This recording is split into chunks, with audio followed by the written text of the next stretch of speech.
Hi అండి, welcome back to కోకిలాస్ cookery. ఇవాళ మన వీడియోలో చలవ చేసే చలివిడిని ఎలా తయారు చేసుకోవాలి అనేది ఈ వీడియోలో చూసేద్దాం. ఈ చలివిడి మన ఆంధ్ర వల్ల స్పెషల్ డిష్ అండి. ఇప్పుడు ఎలా తయారు చేసుకోవాలో వీడియోలోకి వెళ్ళిపోదాం.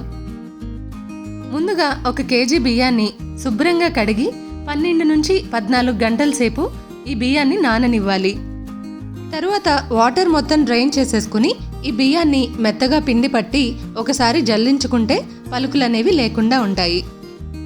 చూసారు కదా, ఇలా పిండిని చేతిలోకి తీసుకుని నొక్కితే ఇలా కొద్దిగా ముద్దయ్యేలాగా ఉండాలి. అలాగే 1 కేజీ బియ్య పిండికి 600 గ్రాముల షుగర్ వరకు పడుతుంది. మనం తినే స్వీట్నెస్ని బట్టి షుగర్ని మనం అడ్జస్ట్ చేసుకోవచ్చు. అలాగే 5 నుంచి 6 టేబుల్ స్పూన్ల నెయ్యి, 2 టేబుల్ స్పూన్ల గసగసాలు, 1 చిన్న కప్పు జీడిపప్పు, 1/2 కప్ వరకు ఎండు కొబ్బరి ముక్కలు తీసుకోవాలి. ఇప్పుడు స్టవ్ మీద ఒక మందపాటి గిన్నెని కానీ లేదా ఒక ప్యాన్ని కానీ పెట్టుకుని కొద్దిగా నెయ్యిని యాడ్ చేసుకోవాలి. దీనిలో జీడిపప్పుని యాడ్ చేసి గోల్డెన్ కలర్ వచ్చేదాకా వేయించుకోవాలి.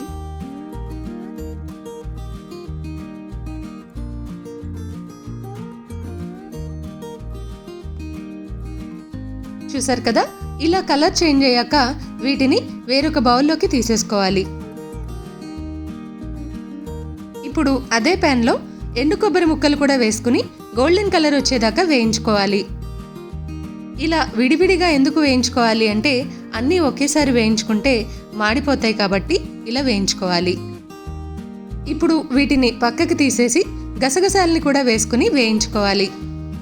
చలివిడిలో గసగసాలు కూడా మంచి టేస్ట్ని ఇస్తాయి. ఇవి కొద్దిగా కలర్ చేంజ్ అయ్యేదాకా వేయించుకుని పక్కకి తీసేసుకోవాలి. ఇప్పుడు ఒక ప్యాన్లో షుగర్ని యాడ్ చేసుకుని దీనిలో 1/2 కప్పు వరకు వాటర్ పోసి షుగర్ని పాకం పట్టుకోవాలి.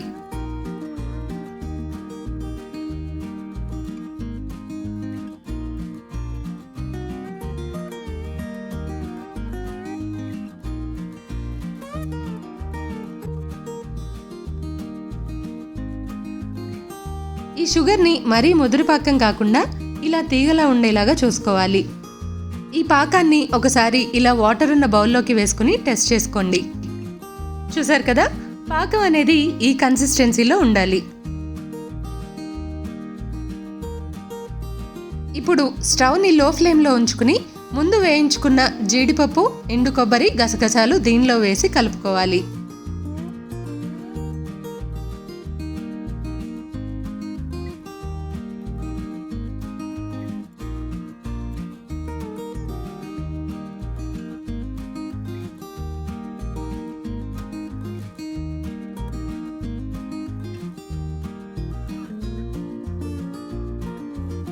అలాగే దీనిలోకి కొద్దిగా నెయ్యిని కూడా యాడ్ చేసుకుని నెయ్యి మొత్తం కరిగాక స్టవ్ ఆఫ్ చేసుకోవాలి.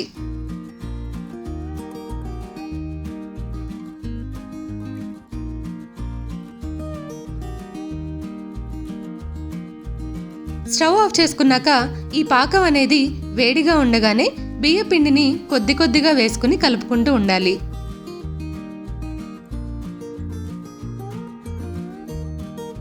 పిండి వేసి కలిపేటప్పుడు ఉండలు కట్టకుండా ఉండేలా చూసుకోవాలి.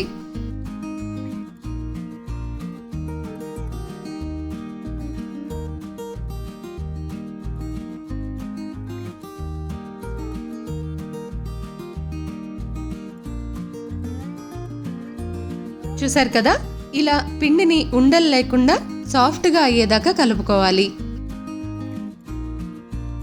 చలివిడికి నెయ్యి అనేది మంచి టేస్ట్ని ఇస్తుంది కాబట్టి మనం ఇంకొద్దిగా నెయ్యిని యాడ్ చేసుకుందాం.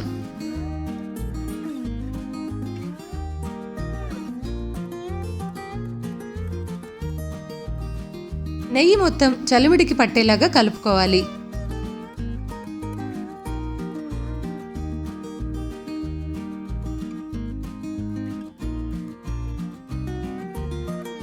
చూసారు కదా, చలివిడి రెడీ అయిపోయింది. ఇప్పుడు దీన్ని మనం చేత్తో పట్టుకుంటే ఉండ అయ్యేలాగా చేతికి అంటుకోకుండా ఉండేలాగా చూసుకోవాలి.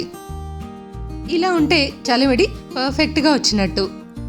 చలివిడి వేడారిన కొద్దీ గట్టిపడుతుంది కాబట్టి కొద్దిగా ఇలా లూజ్గా చేసుకోవాలి.